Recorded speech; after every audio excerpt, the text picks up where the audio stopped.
Ruto has done so well in managing the politicians, but he has performed very poorly on the ground. Immediately Chebukati declared him the president-elect, he very fast reached out to the politicians, where we saw some opposition MPs crossing over to his team. And today, if you look at the opposition, it's also true.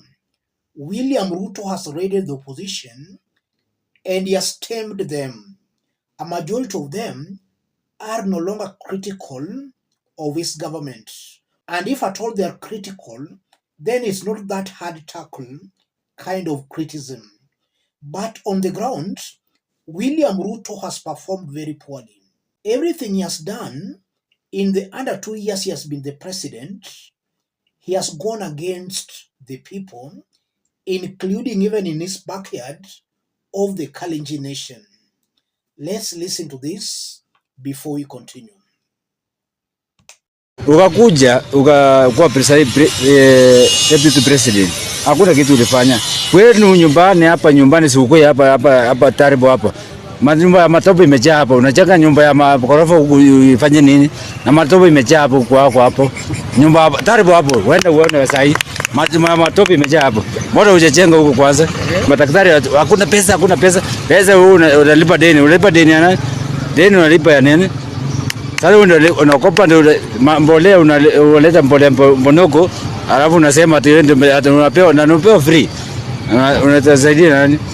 Kwa ufupi, president Ruto sio ni president ama sio ni minister. 2027 huwezi pata hata kwa dawa. Tunakuambia tu kweli. Hata shetani kisimama mpea hiyo shetani. That gentleman speaking is obviously coming from the Kalenjin nation, and it appears he is William Ruto's neighbor in Tarbo, and is highlighting the fact that Ruto's government sold Kenyans mbolea bonoko, and is also saying that come 2027 huwezi pata hata kwa dawa, afadhali wampigie shetani kura. That's very interesting. Before we dig deep into that, yesterday InfoTrack released an opinion poll, and if you look at the opinion poll, almost all the former provinces in Kenya, a majority believes William Ruto's government is heading in the wrong direction. If you look at Rift Valley, where Ruto comes from, wrong direction 45%, right direction 32%. That's where Ruto comes from. If you look at Central, wrong direction 55%, right direction only 17%. And on average, only 19% of Kenyans believes the country is heading in the right direction. A whopping 58% says the country is heading in the wrong direction. I want us to put all this into perspective for Kenyans to understand clearly why William Ruto will be the weakest presidential candidate come 2027. Why do I believe William Ruto will be the weakest candidate come 2027 presidential elections? In 2022 and even before 2022, immediately William Ruto and his team came to power during the Ruto's government. William Ruto mobilized very many members of parliament, and he used to tour the country with these leaders as they sang his 2022 presidential bid. That has been William Ruto's style of campaigns. And then before 2022 presidential election, he also brought this narrative of the hustlers. And he convinced a good majority that if he forms the government, then it was to be a government of the hustlers. And in many occasions, he used to remind Kenyans that he was not the appointing authority. He was not the head. Some Kenyans believed him and gave him the benefits of doubt. Now William Ruto is the president, the appointing authority. The buck stops with him. So I'm not just seeing any excuse William Ruto will use come 2027 to convince Kenyans again to give him another term, because he has already been tried and found wanting. If you look at the previous governments, Uhuru, Moi, Kibaki, Ruto's government is coming out as the worst. In fact, it's exposing itself as a gangster government, just as Barack Muluka stated in some interview. It's no longer even a bandit kind of a government, but a gangster government, a kakistocracy kind of a government, where the most unqualified are the ones being given that chance to govern. And this is working very bad against William Ruto.